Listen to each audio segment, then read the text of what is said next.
North Carolina's rural communities are in serious trouble, and their problems are about to get much worse. Now, that is a generalization, and there are exceptions, but it is broadly true. No matter where you live in North Carolina, this problem is going to affect you. Now, if you are not from a rural area, this stuff might seem invisible or abstract to you because it's not in your backyard. And that's okay, that's normal. But it's still important to be aware of what's happening because it is going to affect our entire state. Here in North Carolina, we're a very rural state. About a third of our state's population lives in a rural area. In absolute numbers, North Carolina has the second highest rural population in the country, right behind Texas. Most of our 100 counties here in North Carolina are rural and pretty sparsely populated. The North Carolina Rural Center classifies these 78 counties in green here as rural, and the other 22 as either urban or suburban.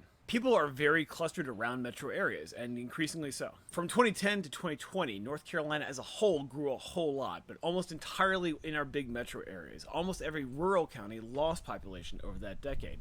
Now some rural counties are gaining population again, but almost entirely around metro areas, and the type of growth matters a whole lot too. One common way you can measure growth is by saying how many people are dying versus being born in a given county. And today, in 78 counties around North Carolina, there are more people dying than there are babies being born. The only reason why most of those counties are growing anyway is because people are moving there, mostly from out of state. Florida is the single biggest source of new movers to North Carolina. Everyone thinks it's the Californians or the New Yorkers moving to North Carolina. No, it's people escaping Florida. The big economic engines powering the state are the big metro counties. Just Wake and Mecklenburg counties alone accounted for half of all economic growth in the state over the last decade. There's just much less money circulating in rural communities, where the economies are generally stagnant or shrinking, which means higher poverty.